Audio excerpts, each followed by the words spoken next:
It's on? Okay, cool. Hi, everybody. So thanks for coming today. So this is Daybreak. We're a volunteer-run space started by New Bloom magazine several years ago. New Bloom was founded in 2014 after the Sunflower movement.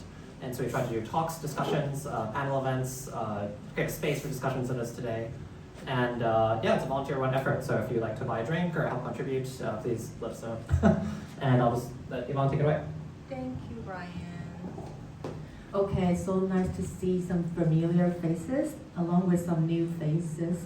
So this is a coincidence. We are talking about this topic. In the past few days was the Father's Day in the US, and today is my birthday, so everything just happens coincidentally. We're talking about men, okay, boys and men. There's a reason that I wanted to have this topic. I think this is not difficult in Taiwan to have a topic about gender equality and women, feminism, okay? But it's really difficult to find mental health topics about men. And in my practice, I actually, in the past 10 years, I've been working with a lot of boys and men. And they are the reason why I am talking about this today. They are the reason why I feel like we should pay attention to this population. They are definitely a marginalized people in therapy. They are very invisible, and we overlooked the mental health for men and their relationship styles and language styles. And when they really go to therapy, I see how hard they struggle in a system that's designed not for them. I used to work in experimental school in Taiwan in the suburb. The privileged thing was it's a small school from grade 1 to grade 12. So I get to see a boy's development into adulthood. And later on, I moved back to Taipei, and I started seeing clients in my private practice. Started working with a lot of Taiwanese men, different generations, and Taiwanese American men. A lot of them talk about relationship, but a lot of them talk about emotions in a nonverbal way, or they it takes longer. They have to pace it, and it takes longer for them to really talk about feelings and emotions. And why we're talking about this topic, of course, I feel we want to have happier families, happier fathers, and happier sons. And I'm going to show you a picture. This is about one of my very first clients in the suburb. I used to work at the boarding school, and I was the first counselor. They never had it at that school. It's brand new. It's a brand new concept. So parents, teachers, and students were all curious. What is this? How do we use this? And we use the appointment system. You can come and schedule an appointment anonymously, which is also new to them. So we were curious who would come and schedule this appointment. So this is one of my very first clients. It's a 12-year-old boy. It's an indigenous student. It's a boarding school, so they have to live in the dormitory and maybe go home on the weekends, sometimes not every weekend. So they spend a lot of time in social settings. And for a 12-year-old, a lot of times it's the first time they leave home, and they start being independent physically, emotionally at a very young age. So they have to get used to a new environment with different students coming from different socioeconomic backgrounds. And this is what I learned about how boys pace themselves in therapy. So this boy is called Kevin. So the first session, he sits down and starts talking about his plan about, we're in a suburb, right? So there's like a grass area, rice field behind the school. It's an open area. And he said that, I am thinking about raising a cow in the backyard.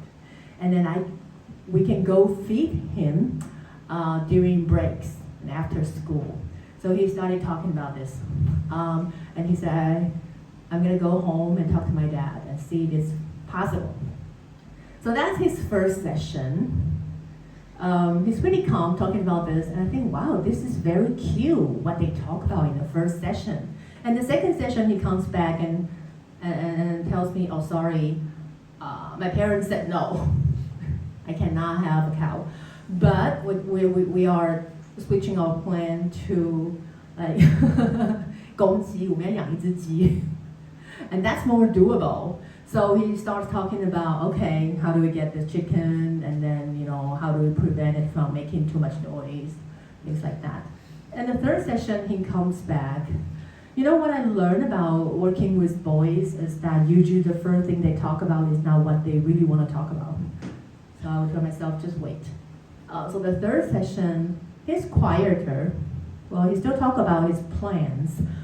And in the middle of the session, he paused. He becomes really quiet, and then he looks down on the floor. And that facial expression, I repeatedly see this again and again in my practice. It's a 12-year-old, and I see a 15-year-old, 17-year-old, 30-year-old, 40-year-old, the same facial expression. And he said, I think I'm homesick. And then the tears just dropped on the floor. And that's how he, pays himself to talk about homesickness and how lonely he is, how scared he is. And so after that, Kevin, and I said that, that image repeats again and again. So like many years later, I'm in my private practice in the counseling room. So there is this 35-year-old young man, engineer in Hsinchu. His wife just filed a divorce. So he comes in. First, he just talked about the logistics, the the meeting with the lawyer, the meeting with the in-laws, and the wife, what they talk about, how to arrange child care, how many days here, how many days there, and the money thing, and the moving apartments. So he would come in to talk about logistics, and occasionally he would talk about dating life. He would tell me like, oh, I found this dating website and I signed up. Or the next month he would talk about, okay, I found a matchmaker and they would match me with like, I have 10 choices, 10 options. And then each week I would go out to see this new girl. And then each session it's like an engineer report, very detailed description, a report of his dates. So again, I see Kevin, that cute boy again. And then, so he goes on for many, many sessions, and the settlement with the wife, the fear of losing his son. And then still I wait. So a couple months later, again, he paused. He became quiet, and he looked down and dropped a tear and said, I think I'm hurt. Yeah. And it actually hurts for me to see that. It takes that long for them to finally say a very simple sentence, going through a lot of things, and to say that is so difficult for them. And I also want to talk about a very common phenomenon in therapy. It's about pornography and sex education. So when I was at that school, it's a boarding school, so they would have a lot of free time at night after doing their homework. So one time I got this 8th grader, this boy, like 13-year-old boy, and he comes in and said, I'm very stressed. I want to talk about something that's disgusting and I don't like it, but I cannot really tell anyone. Is that at the dormitory, every night they would gather at someone's room, and all these boys would watch pornography together without any adult guidance. And then he said, I don't want to watch it, it's really gross, and I don't like they're watching that and making fun of it and teasing and giggling. And then he feels uncomfortable. And then he said that almost 90% of the boys have watched that. So a couple years later in my private practice, ever since I started my private practice, many times a year I will have adult clients coming in, either 25, 35, single or married. They will come in to talk about they committed a crime and they got caught. At the MRT station, they have those sneak photos, or they set up a pinhole camera at a lady's room and they got caught by the police. And then they feel they're in trouble. So they want to come in and talk about this addiction. So I feel like it's a deja vu thing. I see those 12-year-old, 13-year-old, they talk about that, no guidance. And 10 years later, 20 years, they're in the therapy room, still no guidance, and still full of shame, and maybe guilt, okay, and very lost and panic. I don't know what to do. Like, what is it? I don't know. I cannot control it. I don't know what's going on. And then it makes me think about Taiwan's sex education. Teenagehood is very natural. Like, teenagers will get curious about sex. But Taiwan used to lack this kind of education and training. I mean, before the year of 2000, it's very common to hear middle school, like 7th grade, 8th grade, they started having this so-called sex education, but it's just chapter 13 and 14, you go home, the teacher will feel very embarrassed teaching those 2 chapters, and they would say, you just go home, this is homework, go home and read these 2 chapters by yourself, and we're gonna have a test on the sex organs. And that's what they learn, sex organs, the terms. That's sex education. So why I have the 2 pictures is, before in Taiwan, the best high schools are usually boys' high school or girls' high school is segregated. Like Beiyun and Jianzhong, or the top 3 schools are usually segregated. A reason for that is that if you start dating too early, if you start exploring relationship too early, it's gonna get in the way of your study.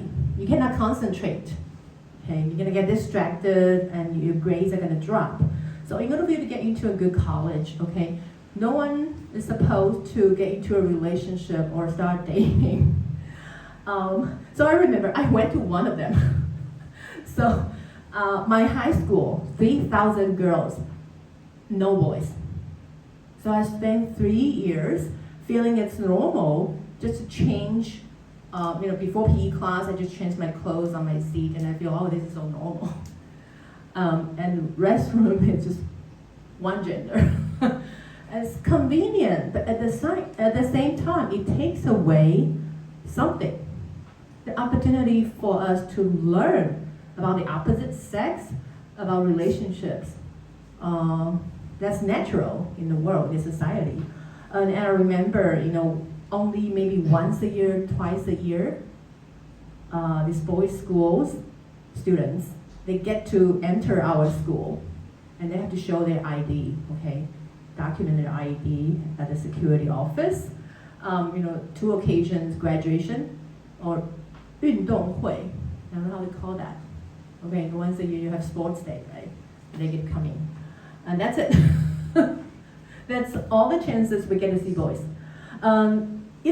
So about sex education and guidance on relationship, there's only one guideline: just don't do it. If you ask any questions, then just don't do it, and then don't do it. Okay, don't do it, and then until when? We say until you go to university. But when you go to university, they still like, just don't do it. Just focus on your study. Okay, and then basically it's just don't do it until you get married. So how are we supposed to learn how to get along with people? So in the old days, my parents' generation, my grandparents' generation, they went through that don't do it guidance, and they follow it strictly. So most people don't have sex before marriage, and their marriage is usually arranged marriage, blind date. They don't even pick their partner, and that's it.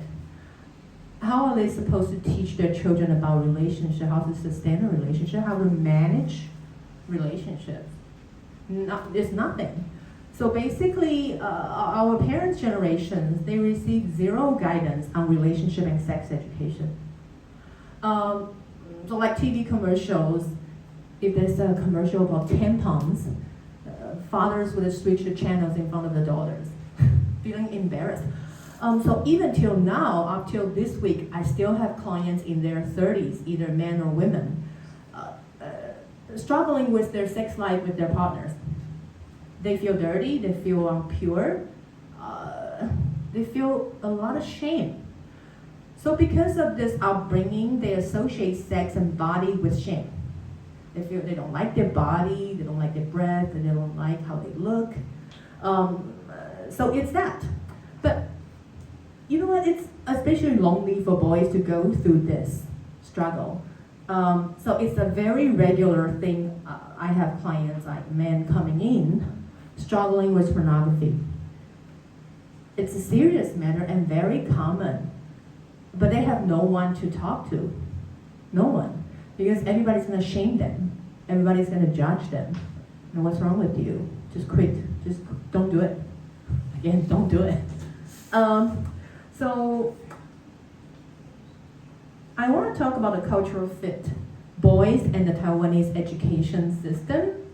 I noticed that 3 types of boys that don't fit into this culture. One is boys who are very physically active, because in Taiwanese education, the educational value is children are praised for being 很乖, obedient, calm, quiet. Don't leave your seat, just do your homework, to copy the writing. But children who are active, it's very common to have ADHD children nowadays. But in the old days, that child will be condemned to death. Then what's wrong with you? Why do you stand up? Why do you walk around? Why can't you just do your homework, do your thing? And guess boys and girls who get more of that. Shaming, boys.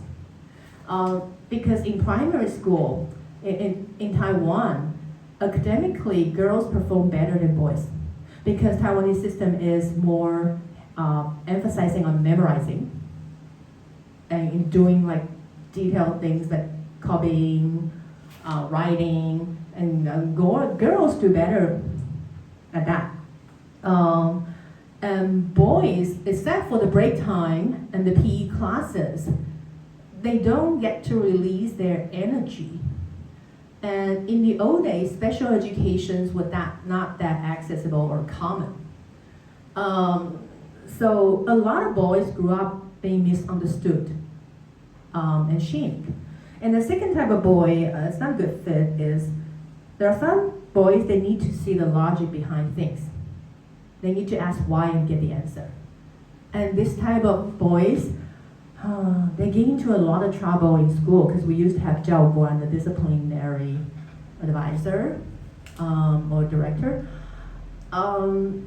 Students who like to ask why are usually labeled student 不乖不听话很麻烦.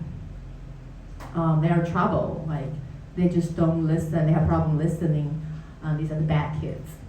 But there are a lot of smart boys, of course girls too, but we are talking about boys. They need to know why.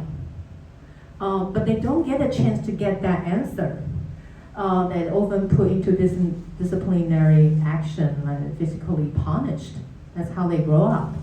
And the third type is academically falling behind. That's not the way they learn, sitting down all day and memorizing. That's boring. So these 3 types of boys, they struggle at school, starting at primary school. So they are constantly frustrated and feeling like a failure all their student life. And they grow up unable to succeed academically. And later on, of course, they cannot find a good job and they are teased by their relatives or peers. So it's like a chain reaction. At the same school, another day, okay, after the orientation, so this new student at the boarding school, they have to commute by train because they come from too far. So this usually is their first time leaving town, leaving the hometown and taking the train by themselves. And of course, it's very scary. So this one time, they usually come back Sunday evening. So Monday morning, I get this boy, another 12-year-old. He is like freaked out and traumatized. You know, the previous day, I guess he missed the stop and the door closed. And he didn't know what to do. He just panicked. Eventually, some older adult helped him to get off the train and buy another ticket and come back. But this experience creates a lot of fear and panicking feeling. And when he expressed to his father, guess what the father's response is? 这么丢脸，连搭个车都不会，不要告诉别人，太丢脸了。And then, of course, he cried when talking about this experience, which is normal. And he got punished. 哭什么哭？这点小事就哭，男孩子怎么可以哭？ So it was like a trauma and a shock and guilt and shame and confused. And then he talked to other teachers and get the same response. So this is how we shut down boys at a very young age. And so this is the emotion that I discovered about Taiwanese American or Taiwanese men is this feeling called fear. And we have a military background, we're going to talk about that later, is a lot of men and boys, they repress their fear all their lives. But you know, we go through things in life and we will go through fear. Fear of getting married, fear of becoming a father, fear of losing a job, not able to find a job, fear of moving to another country, things like that. We go through those feelings. But they don't have an outlet. They cannot express their fear, not to say to process their fear and handle their fear.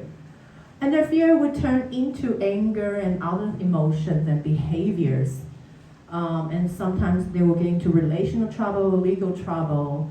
But a lot of things just started from this fear when they were 10 or 13.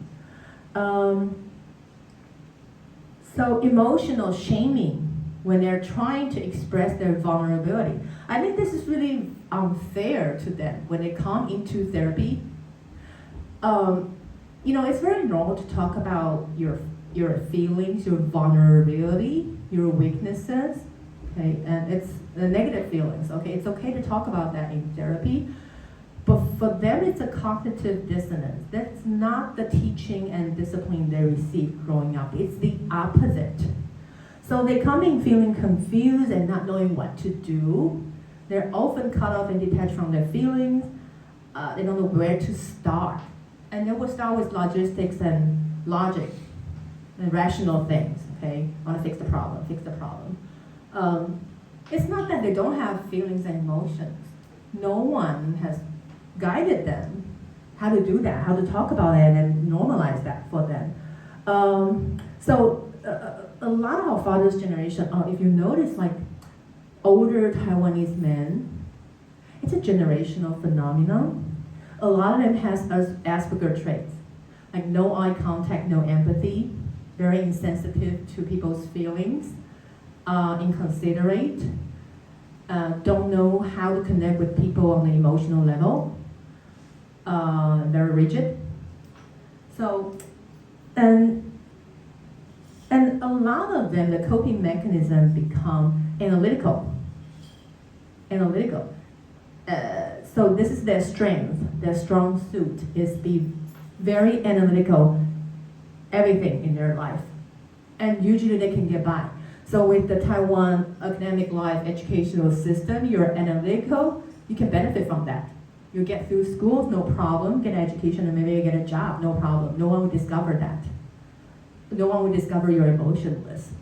And gender non-conforming temperament.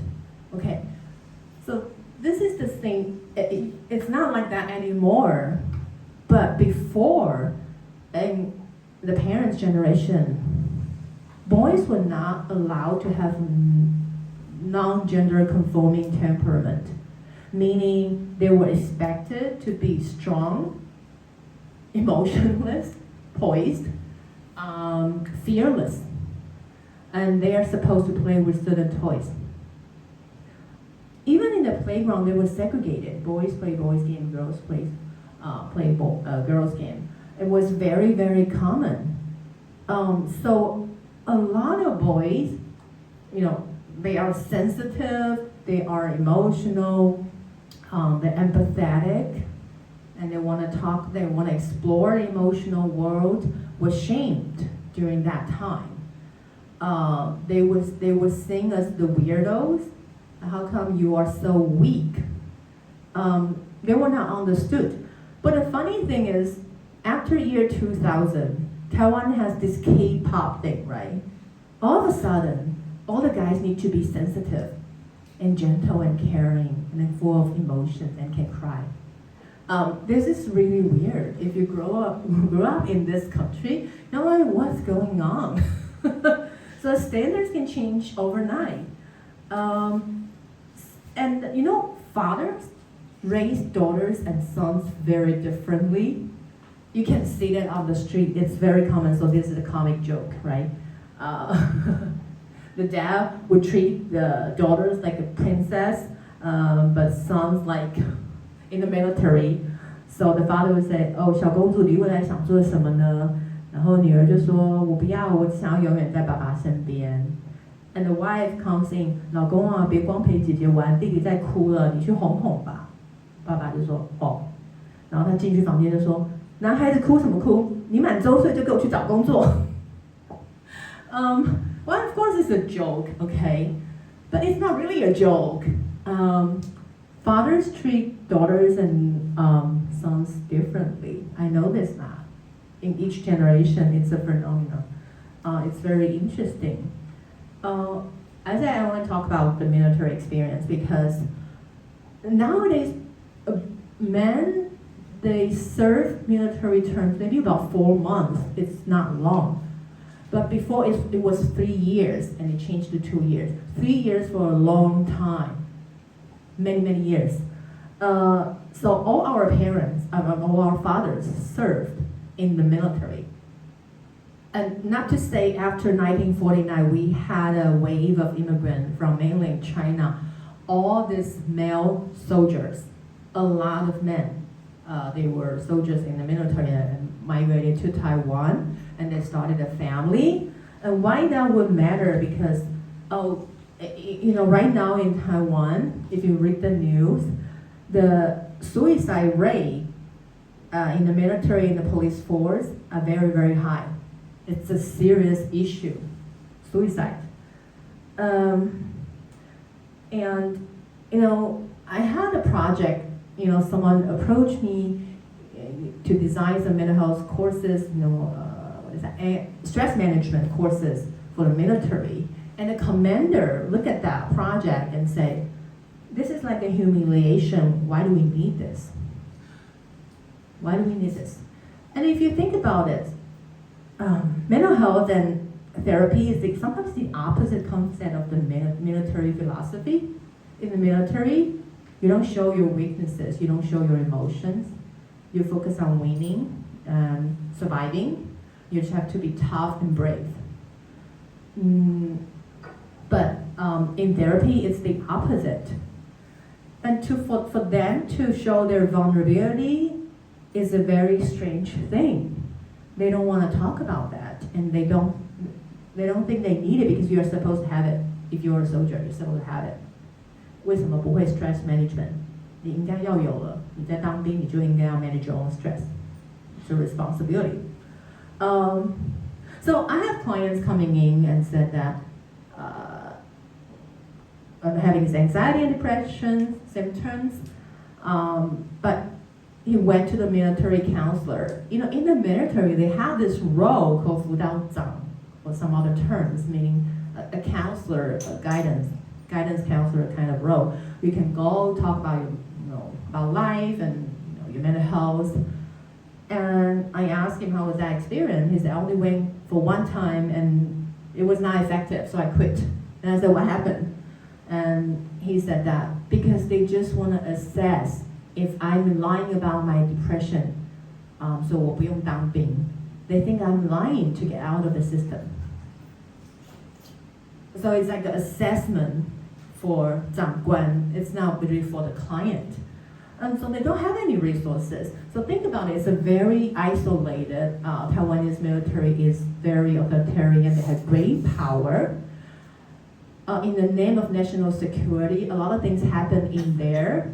No one can ask, okay? They can keep a secret for many years, including murder.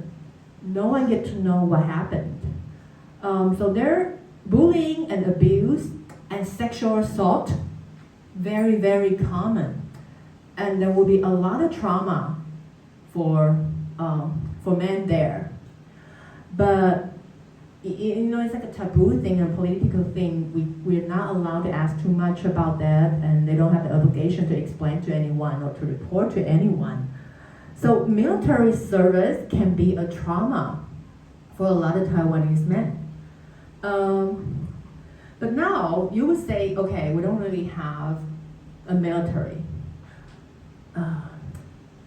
Past impacted the family, and the family impacted the individual. So up till last week, I still have clients, men and women, from the military background family. Either grandpa was a soldier, father served as a professional soldier.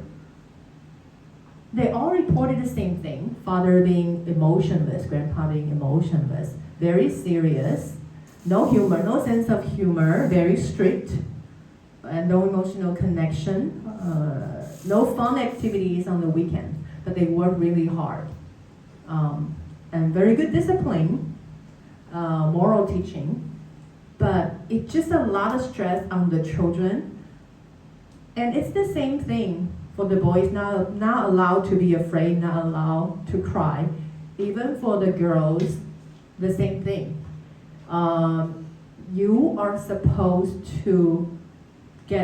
You're supposed to overcome any adversity in life and don't complain.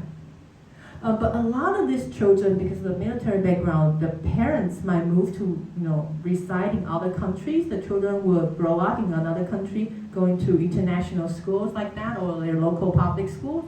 So they will have identity crisis, and when they relocate back to Taiwan, they will have adjustment difficulties. Either not speaking the language, or they don't know anything about Taiwanese people. But then they receive no help, understanding, and guidance. You're supposed to overcome it. Just do it. Okay. So it's like 影响了三代. One generation of military term, and that cross-generational transmission can pass 3 generations. And even till 2024, like I said this week, it is still happening, impacting adult children in their 30s. So a lot of times when I talk to clients, I feel I am time traveling. And it's true, family dynamic and relationship role model, it does influence a lot of boys, a lot of men in Taiwan. Because Taiwan changed really rapidly in the past 10 years and 20 years, it's a different country now. If we look at it, before the year 2000, we didn't even have Starbucks. And now a lot of people have cell phones. So Taiwan changed really, really fast. And they pick up really quickly. Now everybody's having cell phone everywhere, Starbucks and City Cafe. But so we tend to forget. You look around, it's a very modern society, we tend to forget how our parents grew up. So in the old days, the only role model fathers received, it was a very common culture, social atmosphere for men to have multiple women. It's very common to have a second wife, second family, mistress. It was socially approved. And the wives are supposed to raise the children together as one big family and be loyal to the family. So this is father's generation. They grew up witnessing this and having these role models, how to treat women. So a lot of marriages in the old days were transactional and really for practical reasons, for security reasons. Like I said, they didn't even 谈恋爱. It was a blind date, arranged marriage. And they got into the marriage and not allowed to get a divorce. No one got a divorce in the old days. So that's the role model. And so I want to talk about this interesting thing is, no matter how old they are, they still have that little boy in them. So this one time I have this 60-year-old Taiwanese American father, a very successful CEO. But you know what he wants to talk about in therapy? Is his 85-year-old mother. So sibling rivalry is a very serious issue in Taiwan and very common phenomenon, especially when parents are aging and there's real estate, there's inheritance.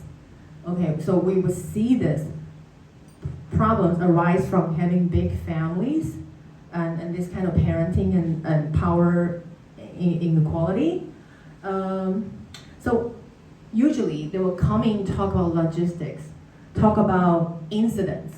Okay, I tried so hard to help my retired parents to settle their new apartment. I tried so hard, I take a break from my job and arrange this and that for them, being so considerate, but they don't even show any appreciation, and all they care about is my younger brother. So in the old days, parents did play favorites. They did. And they usually have like 9 or 10 children in each family. Like my father and mother, they both have 9 siblings. And it was very common. It was an agricultural society. They need manpower. They need to have sons. And so this unfair treatment, usually there was harmony for many, many years until there is this inheritance issue comes out. So in Taiwan, but this is like a family secret, a shame thing, right? They don't talk about it. But there's a lot of legal cases like this. They go to court all the time. It's so common to fight over the inheritance and real estate. But you know what, they cannot talk about this directly because that's disrespectful to the parents. They can only talk about it's unfair and they can only talk about their anger. But the parents usually would deny and wouldn't respond to anything about that. And so the role model, including adultery, it was okay in certain generations for men to have adultery, but not for women. But just think about the time they grew up, what concept and power dynamic they pick up.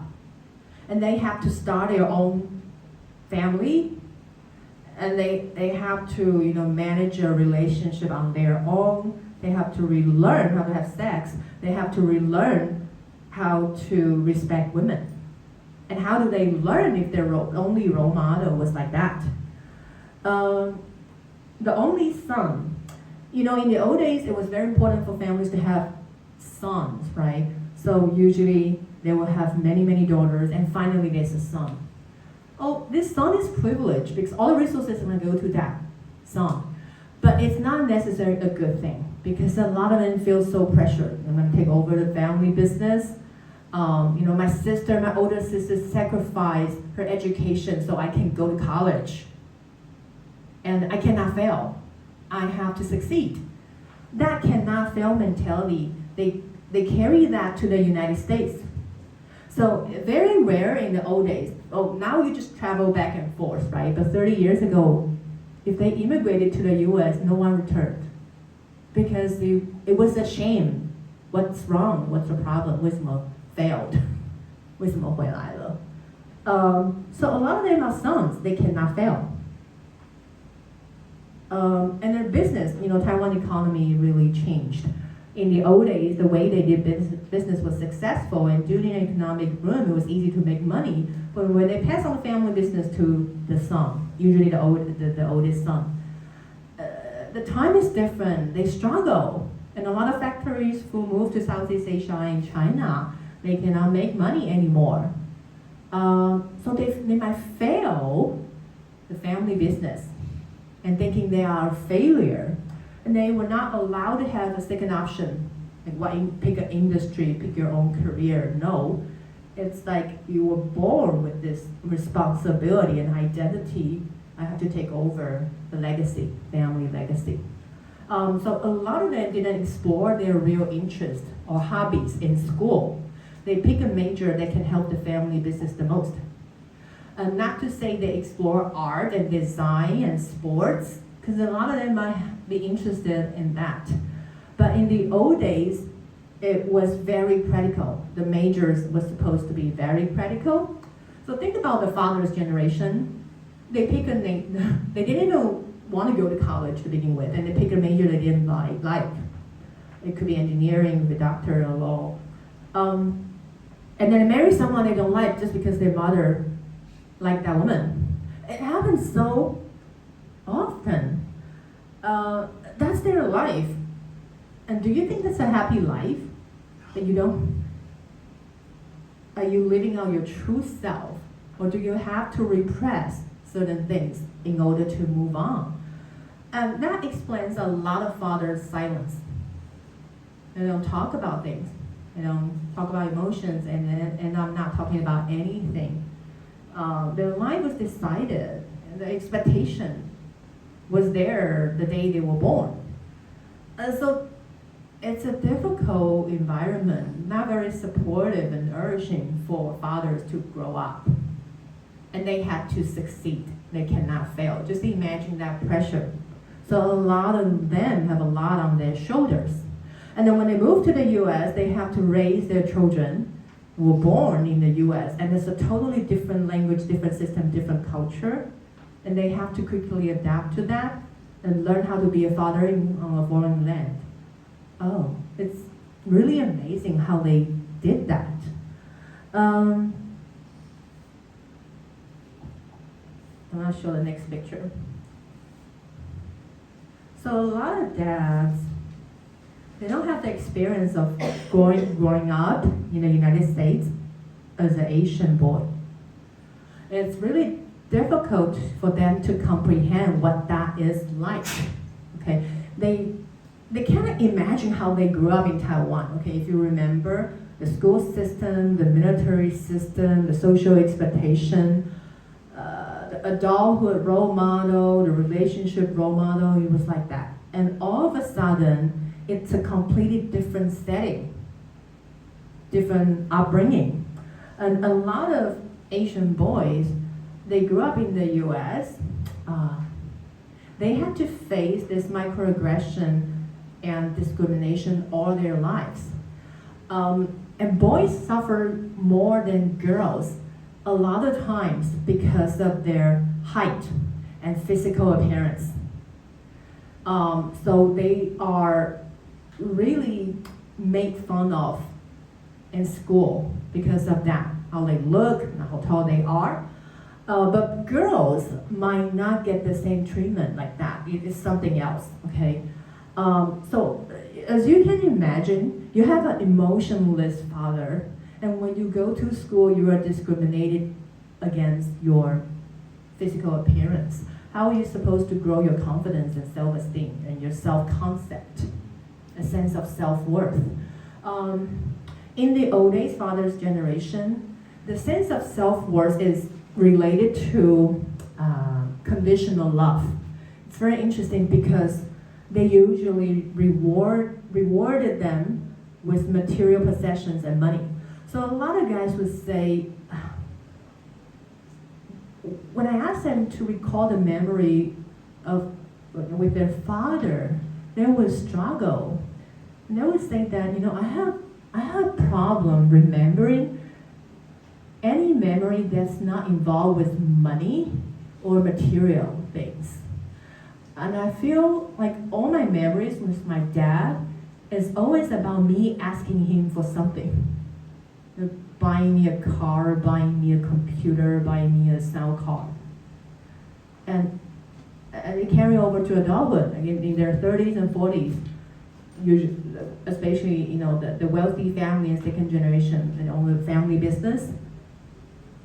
The son still doesn't get to have his autonomy and his own thinking and career options. The father still have extreme power. And when you do family business, you kind of mix father-son relationship, parent-child relationship with like boss and employee work relationship. It's mixed together. It's complicated.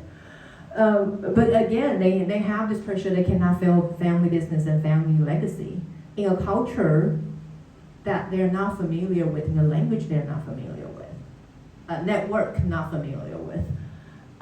So they struggle. The second generation of family business, the wealthy family, I have a lot of those people. They really, really struggle communicating with the first generation. And it's really painful for them. Sometimes one side of them, they want to be independent. They want to start their own career. They want to start their own business. But at the same time, they are honest. I still need my father's resources. So it's like, do you want to give up everything and start all over? Or you want to take advantage of this resources? And it's a lot of resources. It's for real. So it's difficult. And sports. I have a lot of Asian male clients. They force themselves to play sports so they can get trophy women, and they get to be cool, get to be liked, get to be the popular kids. But if you're teased about your parents, how do you play sports? How do you enjoy sports? Very tough sports. And I have clients, they try to get trophy women, try to play sports and be cool in school, and then date a lot of trophy women in their 20s. And by the time they are 40, and they would say, I still don't have a clear sense about what a healthy relationship is, how to manage a relationship. And I am not sure what kind of woman I want. I still don't know what kind of woman I want. It's their upbringing. It's how they grew up. And about marriage, this is a very tricky thing. So for a woman to marry up or marry down, like a Taiwanese woman, marry up, marry down, either way is okay, you're gonna be praised. Marry up, people are like, 好羡慕你哦. If you marry down, you're like, wow, you are a very good woman. You're willing to marry that guy, okay? It's not the same case with men. They lose either way. If you marry up, they are gonna be stressed to death all their life because I cannot provide the lifestyle my wife wants. I cannot be like my father-in-law. Just buy a house in LA like that. And then they pay for the down payment. I feel I owe them. And I feel I struggle to make that income to support the house and support my wife. Okay, they will feel small, but at the same time they love their spouse. They want to provide. Okay, it's natural for men to want to provide. But if you marry up, it's very challenging to the relationship. And the other hand, if you marry down, you'll be called a chauvinist. 大男人. Okay, so in the old days, and still happening nowadays, a lot of Taiwanese men, because they receive role model and guidance like that, how are they able to get a good woman, a good relationship, if no one teach them about relationship? And of course, they cannot get a girlfriend. And when they cannot get a girlfriend, the pressure is like, no, it's so shameful for the family. People are gonna look down on us. Let's go to Southeast Asia. And socially approved and family approved, parents approved. They go to Southeast Asia and look those profile pictures and bios, and then pick a wife you want and bring that wife back to Taiwan. It's so common. But encourage them to do this is in no way empowering. What kind of message is that to the son? But they still do it. They are not on the bottom. The bottom ones are the single men. So for a lot of Taiwanese parents, to marry a Southeast Asian wife is still better than you staying single. That's the truth, the social hierarchy. And there is a spousal, racial, ethnic hierarchy. Parents, traditional parents, like their son to marry certain ethnicity and race. And there is a hierarchy, maybe white Taiwanese on the top, African American on the bottom, Southeast Asian on the bottom, and Taiwan ethnicity, maybe indigenous people on the bottom. Okay, and it's about family saving face, who your son marries. Is it like a Caucasian, is a Taiwanese, educated, go to elite universities, or from Southeast Asia? There's discrimination within the country, and people normalize it. No one is talking about that. This is serious discrimination. This is very funny. And we laugh in American, oh, you have discrimination in your country, but we have discrimination everywhere here. And after they get married, there's still a lot of stressors. A lot of Taiwanese men, they did not learn how to deal with their in-laws. And then after they get married, the in-laws will have a lot of opinions about child rearing, or where to buy a house, and about your job. Why are you doing this job? Why don't you do this job? They don't know, they freeze. They don't know how to react to those opinions, and they feel very stressed. And the in-law issue in Taiwan is very serious. The mother-in-law and wife issues, most Taiwanese men don't know how to handle that. No one taught them. And so they freeze. So it's like the mother's blaming the son 不孝顺, and the wife's blaming the husband 没有用. And that's the reality. That's what I deal with after marriage. And then, we raise them to be emotionless. And after they get married, they are expected to be emotionally available. So there is this ableism discrimination for men, married men. Like there's ableism, meaning emotional and relational ableism. That you're emotionally relational and not able to perform. There's discrimination on that. And so in couples therapy, they're expected, like by nature, once you get married, you should know how to relate to your wife and talk about your emotion. You're able to be emotionally available. And that's the expectation. I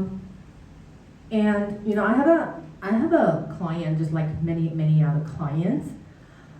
They grew up using video game, pornography, and alcohol to cope with lacking guidance. And then eventually he figured out a way. Just use my analytical skill in every single thing in life, and I'm gonna pass, I'm gonna be okay. And he is okay, because he's a good paying job, he graduated, okay. But now he has children. And then he's telling me, it's really stressful to discipline my son because I get really frustrated. He just doesn't follow the rules. And so it's like an alarm or threat for him. The son is not following the rule. The analytical skill he's trying to teach him. This is for survival. How come my son is not getting how important that is? And including what kind of rules, and I asked him, playing board games. You know, it's so important you get how to play the game. How come he just doesn't get it? No, it's important for him to get it, how to play the game. So that's a father's anxiety. And then he said that, you know, when I grew up, I just cope with it like that. You know, I have my video games, I was okay, and I use my analytical skills. I don't know what else I can teach him. I don't know how to raise him in any other ways. And so that's father's true feelings, how scared they are, and so it goes back to the boy on the train, missed the stop, how scared he is. So I repeatedly seeing those images again and again across different generations, race, and cities and continents.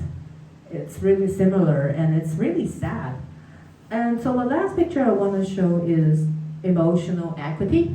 And of course, just to be fair, women suffer too. Taiwanese women were treated unequally for sure. But today we are focusing on a population that's marginalized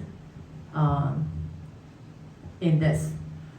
So we talk about this. No one talked about this in the atmosphere of society.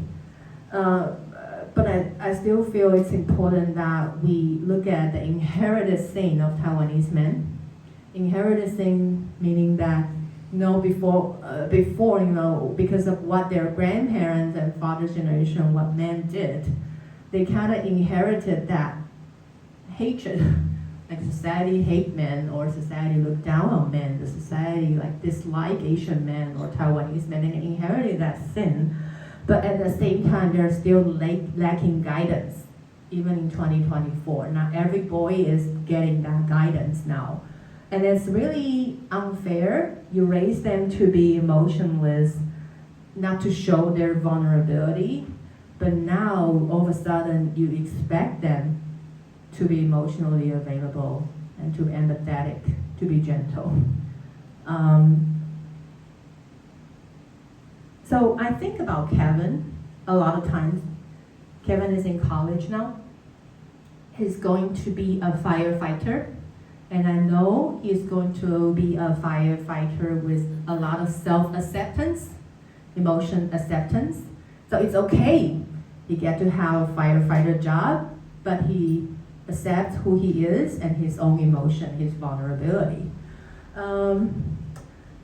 You know, because I feel I'm privileged as a woman in my job.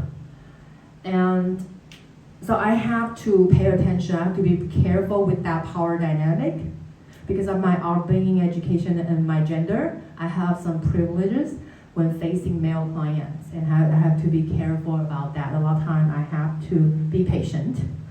And I am lucky, I feel, to tell you the truth, it's the most beautiful thing when you see a man cry in front of you and show that true vulnerability. It's very beautiful.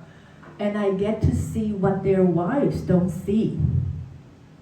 And it's really touching when they stick around, all they want to do is to be a better father for their children. They want to be a better father. Actually, they're very simple and easy to communicate. A lot of times they will be like, you just tell me what to do and I will do it. They are very simple. So, you know, in our father's generation, they didn't get to be understood.